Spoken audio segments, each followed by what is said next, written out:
Olá pessoal, tudo bem com vocês? Bom, vamos dar continuidade à nossa série de vídeos sobre o manual do Lingo. E estamos aqui no Entendi Iniciando com o Lingo e funcionalidades adicionais da modelagem do Lingo. Nesse vídeo, nós vamos falar sobre constraint names, ou seja, nós vamos colocar um nome para cada uma das nossas restrições. Bom, então vamos aqui no exemplo para entendermos.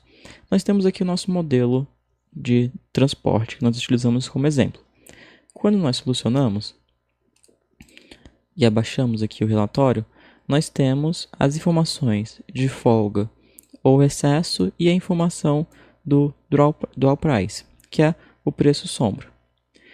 O problema que nós temos aqui é que as restrições estão numeradas por linhas, então fica um pouco complicado identificar qual é cada restrição correspondente a cada uma das linhas. Aqui eu tenho 15 linhas. Agora, o que será que significa a linha 10? Então, o Lingo permite que nós possamos identificar quais são essas linhas. Só para relembrar, essas linhas daqui, se você quiser descobrir manualmente qual é cada linha, você pode vir aqui no seu modelo, vir no Solver, Generate, Display Model, e aí aqui ele identifica também qual é o ID da linha. Então, observe que começa na linha 1, vai até a linha 15, exatamente a mesma quantidade de linhas que existe aqui no nosso relatório de solução. Com isso, então, eu vou deixar aqui aberto para a gente poder comparar como que era antes e como ficou depois. Aqui no manual do Lingo, ele deixa bem claro como que nós devemos utilizar. Para definir o nome de cada equação matemática, basta colocar entre colchete o nome que você quiser colocar.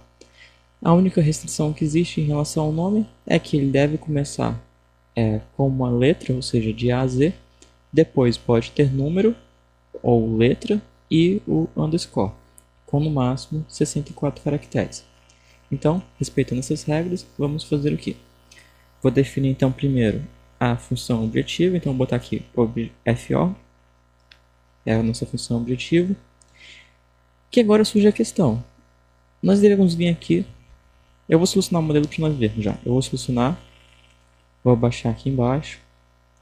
E olha que interessante. Onde antes era restrição 1, agora nós temos nossa FO, que é a nossa função objetiva. Agora vamos continuar. Essa restrição aqui determina a demanda de cada um dos locais. Então, se você fosse fazer, você provavelmente iria colocar aqui, então, demanda. Só que se você colocar só demanda e solucionar, ele vai dar erro. Por quê? Porque você tem que fazer o comentário do nome da sua linha depois do for, porque o for é uma repetição. Então você tem que copiar aqui a informação da demanda e colocar aí na frente do @sum, ok? Por quê? Recapitulando. Esse for, ele faz a linha ser criada o quantas vezes o número de destinos que eu tenho. Só que o nome eu tenho que declarar antes da restrição em si. E a restrição em si só começa aqui nesse somatório. Então, quando estiver fazendo, é só colocar o comentário na frente do @sum e não na frente do @for. Nunca você vai comentar na frente do @for, se lembrar disso. Então, quando nós solucionamos aqui, vamos ver. Olha que interessante. Mas não terminamos ainda. Vamos fazer a última restrição. Aqui, então, aprendemos que não podemos colocar na frente do @for. Vamos colocar, então, na frente do @sum. E, por fim, eu vou escrever aqui oferta. Então, vou solucionar aqui. Solucionei. Observe que a resposta é exatamente a mesma resposta que nós tínhamos anteriormente. A única coisa que muda no nosso modelo aqui em cima continua tudo igual. A única coisa que muda é realmente aqui embaixo. Então, eu vou abrir aqui do lado direito o que nós fizemos agora. Do lado esquerdo, perdão, o que nós fizemos agora. E do lado direito, nós temos o que nós fizemos antes. Então, antes, eu não sabia, por exemplo, de qual linha era a linha 5. Agora, eu consigo identificar exatamente. Na realidade, aqui nós não temos mais informação da linha, mas nós temos agora qual informação é relativa àquela linha. Então, eu sei que a primeira linha é relativa à função objetivo, eu sei que a segunda linha é relativa a demanda do nosso V1, ou seja, a demanda do nosso destino 1, quanto que o nosso destino 1 precisa, até a demanda do nosso destino 8, e eu sei a oferta de cada um dos armazéns. Recapitulando, como nós já vimos nos vídeos anteriores, eu sei então que esse 22 é justamente a quantidade de itens que estão ociosos no armazém 2. Antes, identificar qual seria o armazém 2, olhando somente aqui na linha 11, nós teríamos que vir lá no nosso modelo, gerar o modelo, descobrir o que aquela equação significa, para aí sim chegar nessa informação.